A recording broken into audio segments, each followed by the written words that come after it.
ஒரு நிமிஷம் ஒரு நிமிஷம். சாக்லேட் எடுத்துக்கோங்க மாமா. சாக்லேட்டா? அதுக்குள்ள மறந்துட்டீங்களா? இன்னைக்கு என்னோட பர்த்டே. ஓ ஆமால. சரி, பிறந்த நாள் வாழ்த்துக்கள். பிறந்த நாளுக்கு வாழ்த்துக்கள் மட்டும் சொன்னா போதுமா? முதல்ல ஸ்வீட் எடுங்க. காலங்காத்தாலே ஸ்வீட்டா? பரவாயில்ல மாமா, இன்னைக்கு ஒரு நாள் மட்டும் நமக்கு ரொம்ப ஸ்வீட்டான நாளா இருக்கணும்னு எனக்கு ஆசை. சோ ப்ளீஸ் எடுத்துக்கோங்க மாமா. உன் ஆசைக்காக ஒன்று எடுத்துக்கிறேன். மறுபடியும் பிறந்த நாள் வாழ்த்துக்கள். போதுமா? என்ன போதுமா? சாக்லேட் சாப்பிடுங்க. இப்பவே வா. ஆமா, இப்பவே தான் சாப்பிடுங்க. முதல்ல இன்னைக்கு நான் உங்களுக்கு தான் ஸ்வீட் கொடுத்துருக்கேன். அதனால நீங்க இதை என் கண்ணு முன்னாடியே சாப்பிடணும். நீங்க சாப்பிட்டாதான் மாமா எனக்கு சந்தோஷம். சாப்பிடுங்க.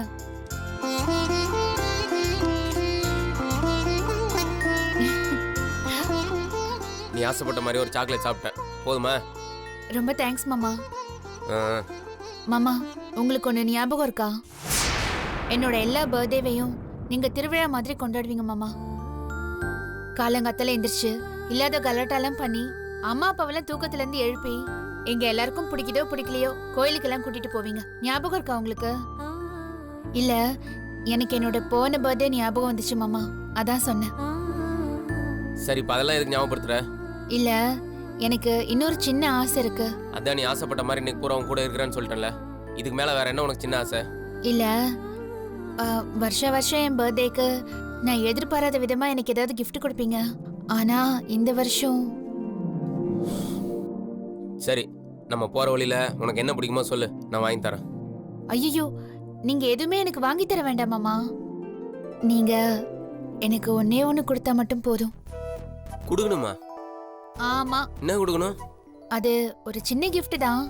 நீங்க நினைச்சா எனக்கு கொடுக்க முடியும். இப்பவே இங்கேயே எனக்கு கொடுக்க முடியும். இப்பவே இங்கேயே வா. என்ன கிஃப்ட் அது? இன்னைக்கு நாள் முழுக்க நீங்க ஏன் கூட மட்டும்தான் இருக்க போறீங்க. ஆமா. அதனால அதனால இன்னைக்கு ஒரு நாள் மட்டும் நான் உங்ககிட்ட எவ்வளவு முட்டாள்தனமா நடந்துக்கிட்டாலும் எவ்வளவு குழந்தைத்தனமா நடந்துக்கிட்டாலும் தயவு செஞ்சு என்னோட மனசு புண்படுற மாதிரி எந்த ஒரு வார்த்தையும் சொல்லிடாதீங்க மாமா. என்ன கையில் இப்படி கேட்ட? ஏன்னா இந்த நாளை நான் திரும்பி பார்க்கும்போது ஒரு சின்ன சோகம் கூட என் மனசுல இருக்க கூடாது. என் பிறந்த நாளை நினைக்கும் போதும் உங்களை பத்தி நினைக்கும் போதும் எப்பவுமே என் மனசுல சந்தோஷம் மட்டும்தான் மாமா நிறைஞ்சிருக்கணும். அதான் மாமா என்னோட சின்ன ஆசை. இன்னைக்கு அதை நீங்க நிறைவேற்றுவீங்களா? என்ன மாமா அமைதியா இருக்கீங்க? சொல்லுங்க. அப்புறம் அவுட் ஹவுஸ்ல கூட தங்கறதுக்கு உனக்கு இடம் இருக்காது. அப்புறம் ஏதாவது அனாதாசிரமோ பெண்கள் காப்போன்னு போய் சேர வேண்டியதுதான். மரியாதை இங்க இது போயிடு. போதும் சந்தோஷ், நான் இந்த வீட்ல அடைக்கலம் தேடியோ இல்ல என் குழந்தைக்கு உன் சொத்துல பங்கு கேட்ட ஒண்ணும் வரல. நான் இங்க வந்தது நம்ம குழந்தைய பத்தி பேச. ஒரு அப்பாவா நீ அதை ஏத்துக்குவியா மாட்டியான்னு கேட்க. என்னது? ஒரு அப்பாவா நான் அதை ஏத்துக்கணும்? உன் பெத்தவங்க உன்னை விரட்டி அடிச்சும் இன்னும் உனக்கு புத்தி வரல. ஏன் சந்தோஷ் இப்படி பேசுற? என் மேல 1000 தப்பு இருக்கலாம். நான் உன்னை ஏமாத்தி இருக்கலாம், உன்கிட்ட போய் சொல்லிருக்கலாம். ஆனா நம்ம குழந்தை ஒண்ணு தெரியாத ஜீவன் சந்தோஷ். தெரிஞ்சோ தெரியாமலையோ அது உருவாயிடுச்சு. 6 மாசமா அது என் வயித்துல வளர்ந்துட்டு இருக்கு.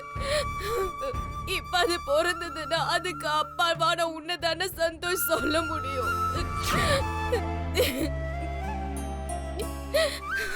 நீ என்ன 1000 தான் வெறுத்தாலும் நீதான் சந்தோஷ் என் குழந்தைக்கு அப்பா. சி, அப்படி சொல்லாத. உன் சூழ்ச்சியால நீ உருவாக்குனத எந்த உரிமையில ஏன் குழந்தைன்னு சொல்ற? ஒருத்தனை ஏமாத்தி அவனுக்கு தெரியாம கர்ப்பமானா அதுக்கு பேர் என்ன தெரியுமா? ச்சே, சொல்றதுக்கே அவமானமா இருக்கு. என் வாழ்க்கையிலேயே நான் மறக்க முடியாத கசப்பான அனுபவம் எது தெரியுமா? என் பொண்டாட்டி நினைச்சு ஒன்ன தட்டதுதான். இதுக்கு ஒவ்வொரு நாள் நான் வருத்தப்படுறேன், வேதனைப்படுறேன். உன் விஷயத்துல நான் முட்டாள்தனமா நடந்துக்கிட்டதை நினைச்சு அசிங்கப்படுறேன். நான் செஞ்சது தப்புதான் சந்தோஷ், எனக்கு மன்னிப்பே கிடையாது. ஆனா என் வயித்துல வளர்ற குழந்தை என்ன பாவம் பண்ணுச்சு? தயவு செஞ்சு அதை வெறுத்துறாத சந்தோஷ். ஏய், உன் ஒப்பாரியை நிறுத்து. எனக்கு தீராத அவமானத்தை தேடி கொடுத்துட்டு இப்படி நடு வீட்டுல வந்து அழுதுட்டு இருக்கியா? வெளியே போ. சந்தோஷ், என்ன நீ எவ்வளவு வேணாலும் திட்டு. உன் கோவம் தீரலனா என்ன கொலை கூட பண்ணு. என்னால நீ பட்ட வலியும் வேதனையும் எனக்கு புரியுது சந்தோஷ். நான் மறுபடியும் உனக்கு எப்பவுமே பாரமா இருக்க மாட்டேன். நான் இப்ப இங்க வந்தது உன்கிட்ட மன்னிப்பு கேட்கவோ இல்ல என்ன ஏத்துக்கோன்னு சொல்றதுக்கு இல்ல. என்ன நீ ஏத்துக்கவே தேவையில்லை, ஒதுக்கிவே பரவாயில்ல. நான் செஞ்ச தப்புக்கு அது தண்டனையா ஏத்துக்கிறேன்.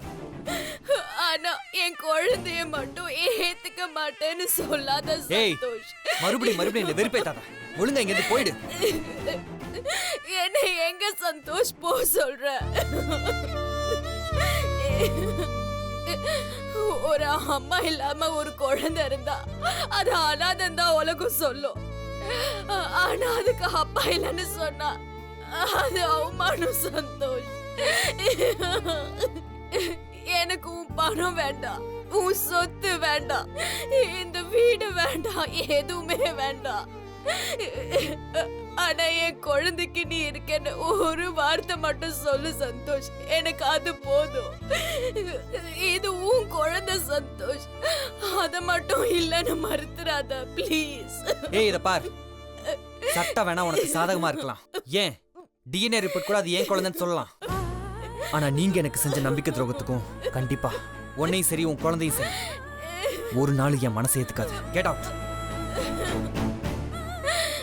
சந்தோஷ், அப்படிலாம் சொல்லாத சந்தோஷ். என் குழந்தைக்கு நீ அப்பாங்கிற அங்கீகாரத்தை மட்டும் கொடு. மத்தபடி என் குழந்தைய நானே வளர்த்துக்கிறேன்.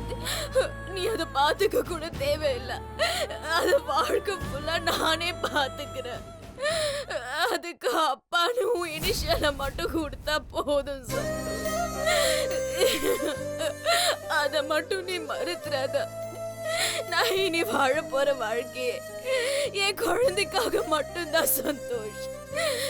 தயவு செஞ்சு என் குழந்தைய உதாசனப்படுத்து என் வாழ்க்கைக்கு அர்த்தம் இல்லாம பண்ணிடாத சந்தோஷ். என்ன நீ வெறுத்துடு பரவாயில்ல, ஆனா என் குழந்தைய மட்டும் ஏத்துக்கோ சந்தோஷ்.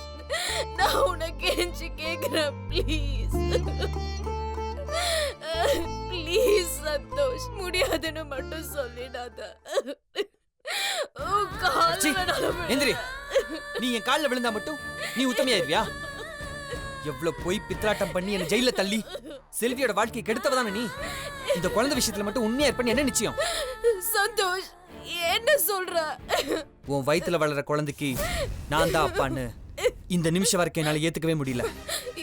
என்ன சொன்ன சந்தோஷ்? இப்ப நீ என்ன சொன்ன? அது ஏன் குழந்தையா இல்லையான்னு எனக்கு சந்தேகமா இருக்கு. சந்தோஷ் என்ன பார்த்து சொல்லு. பாரு சந்தோஷ், என் முகத்தை பார்த்து சொல்லு. இந்த குழந்தைக்கு நீ அப்பா இல்லன்னு. எனக்கு நினைவு தெரிஞ்ச வயசுல இருந்து நான் உன்னை தவிர வேற எந்த ஆம்பளையும் திரும்பி கூட பார்த்ததில்ல. என் மனசால கூட யோசிச்சதில்ல. ஆனா நீ என்ன சந்தேகப்பட்டதுக்கு அப்புறம் இனி நான் வாழறதுல அர்த்தம் இல்ல.